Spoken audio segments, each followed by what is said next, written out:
Hey everybody, welcome back. Psychedelic here. Back once again to share the remaining finds from Kansas.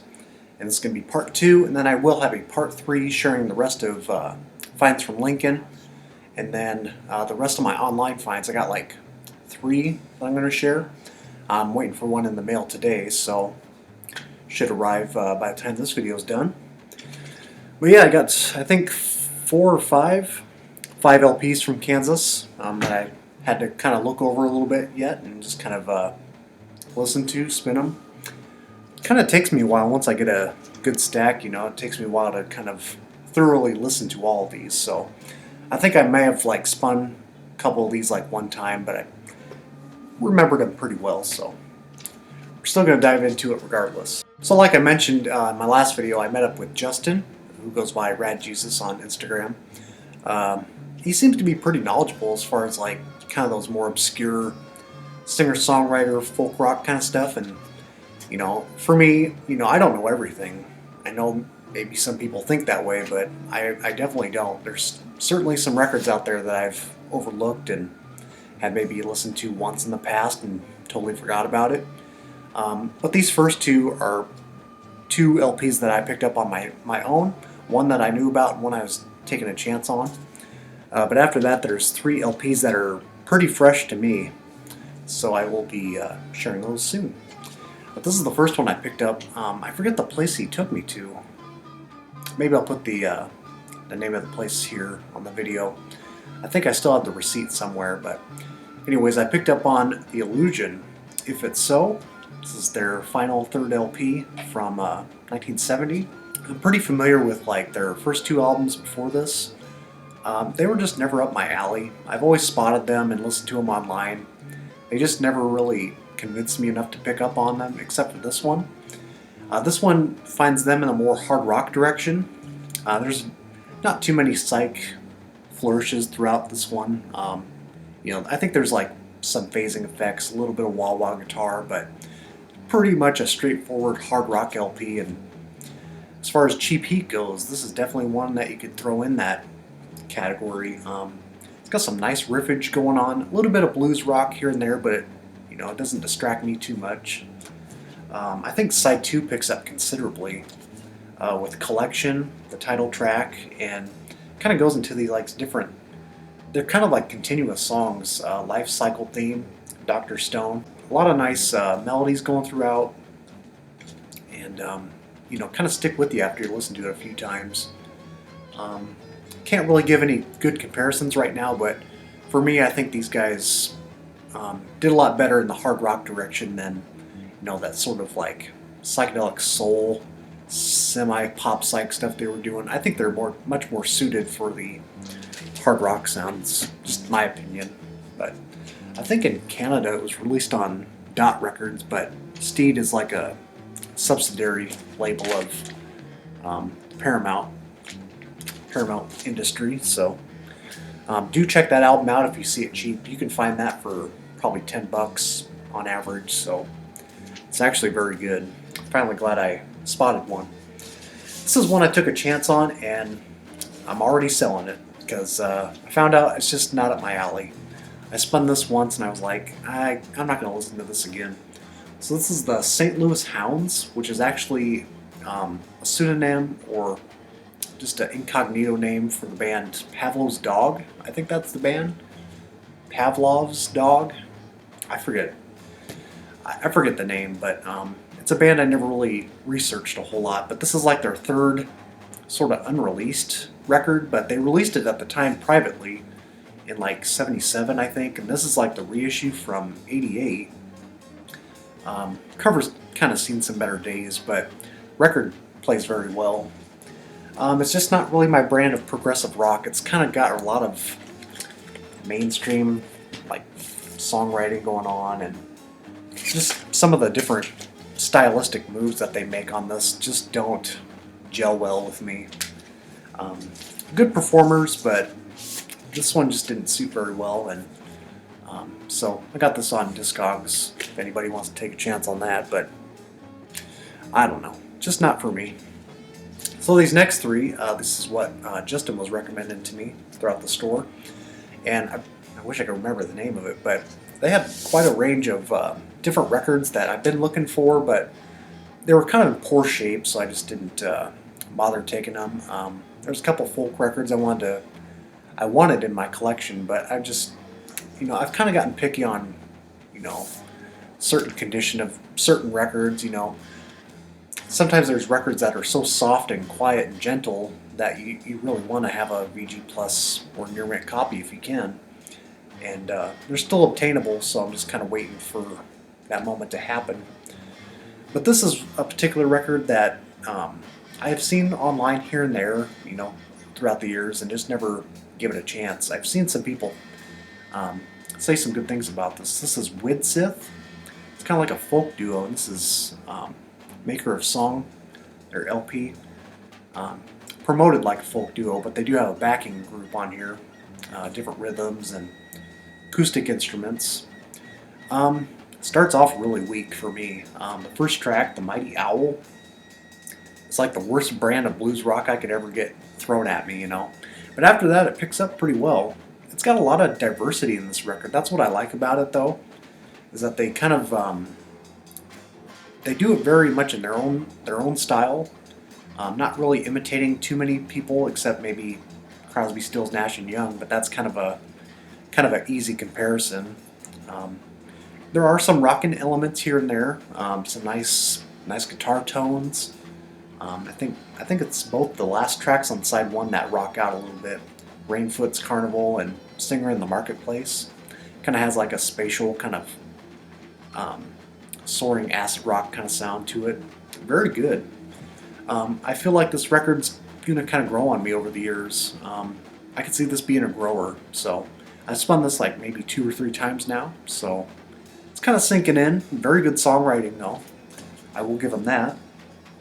It's kind of on a small private label, Alethea. I think they're based out of New Jersey, the label and the band. This is a promo copy. I think it's mostly known for like soul singles. They didn't produce too many LPs, I don't think, but yeah, so you just don't see this very, too often. Record is in great shape. Cover's slightly beat, but we play the music. Oh, here's the receipt. So this is the third album. So where's this from? Vinyl Renaissance in Overland Park, Kansas. So part of Kansas City. This is a record. So as I was listening to this, I did recognize one song that I actually put in one of my Mixcloud mixes. I take sources from all different records. Sometimes I don't even realize what I'm pulling from. And this is one such case where I was like, wow, didn't realize that song was from here. This record's called Child of Nature by Jack Traylor and Steelwind. And just by, kind of looking at the cover, the whole presentation, you might think, maybe kind of a cheesy AOR, Steely Dan-esque soft rock band. And it is very much in that 70s soft rock vein. However, this does rock out in some spots, and it's got some great songwriting. This one kind of blew me away for how good this was. First impression looking at it, you might think it just looks like another common, 70s record that just got lost with, the cutout bins, but it's actually a pretty talented group for what they got going here. It's got some rural flavor, kind of a country rock thing going on. It's on the Grunt label, and I swear I've seen another record on this label before, but it's a promotional copy too. And I picked this up cheap, I don't know how much these are going for, but I imagine they're not too much. The song that I did recognize, though, was Time to Be Happy, and I think that's probably my favorite track on here. Pretty upbeat, kind of in this kind of, it's got this certain complexity in the writing, sort of in this progressive light. So I'll probably put that track in the intro of this video so you guys get a little taste of what it sounds like. Out of these 3, I haven't even shown the third one yet. But out of 3 that he recommended to me, I'd probably say this one, best one out of 3 so far. This third one I'm not too familiar with yet. I gave this like one spin. This is Monty and Dunn and Karen Cruz. It's a promotional copy, picked up for $10. It's a little slightly beat. As you can tell, it's got a seam split. Record plays fine. It's on the Cyclone label, which I think is like a subsidiary of Bell Records. I think this is like early 70s, maybe 69. I don't see a date on it, but very much in the singer-songwriter realm. I think these two were like a couple at the time, and they eventually married. You know, folk rock inspired. It's got a couple upbeat rockers. In particular, the closing track, Yellow Cab. It's kind of like in this kind of a garage rocker almost. Songwriting is kind of so-so from what I've heard so far. It does have some standout tracks, but psych folk is very light inspired psych folk, but like I said, I have to give this a little more time, you know. Something this fresh to me, I just kind of have to absorb it a little more and give my thoughts. But so far, it's just decent, but probably my least favorite of the three. But anyways, had a great time talking with Justin. You know, we just kind of went back and forth talking about our music tastes and just different knowledge about these records we're collecting, because we're just kind of music junkies, you know. We just love picking up knowledge and, you know, loving the sounds of the past. So it's kind of like we've just been friends forever, you know. And I don't have that a lot here, you know. There's not a lot of musically oriented people where I live, so it was really refreshing to like meet someone like that and just finally, you know, just kind of share interests back and forth. Anyways, with these next ones though, these are all from Leftys Records in Lincoln, which I don't visit a whole lot because every time I'm in there, it's not like it's his fault or anything. It's just my music taste. You know, I'm very picky about what I'm looking for and stuff. And he's got a lot of great titles in the used sections, and you know, as far as new vinyl goes. But it's just I never find the stuff I'm looking for. You know, which is kind of like underrated psychedelic material. And I did find one really kick-ass record from there years back, and it was the Churls on A&M. Picked that up for $30, and he's got great prices on his records too. But if anything, it's always the 50-cent stuff in the back that's always slightly beat. Is kind of the stuff I'm always interested in, and you wouldn't believe what I found in the 50-cent pile. That's right, the Beach Boys' Pet Sounds in the Shrink. What? I am not joking. I found this in the 50-cent pile. However, the reason I think it was in there is because the record is not in the best shape. You can't see it on camera, but maybe you can see a little bit, but it plays pretty well. It's just got some crackle, snap, and pop, you know. However, I just couldn't leave it behind just because of how nice the sleeve is. You just never see them in the Shrink anymore, and I never had this album yet. I'm still was kind of looking for a copy, so it's kind of nice just to pick this up for the sleeve, and if I happen to find, you know, a record that needs a home, it has a home. So very, you know, kind of surprised me to see it in there, because I was like, what? hope the wax is clean, but like I said, it plays pretty well. It's playable. It's just got some snappling noises on there. So, and looking at this cover, you know, I always thought to myself, what's his bucket looks just like me if I was like 40 years old, right? Kind of look like him, don't I? I forget his name. What the hell? I don't know my Beach Boys members, but yeah, Pet Sounds, essential pop music from the era. Had to have it. And this is one that I've always kind of skipped. I've always come across it, but I've always kind of skipped over it because I thought, well, maybe not today, maybe another time. And finally picked up on this GP. This is Peter Cofield, who had like 2 records, and this is his first album. Singer-songwriter, folk pop oriented, kind of on the Baroque pop side as well. This one really, really surprised me how good this was.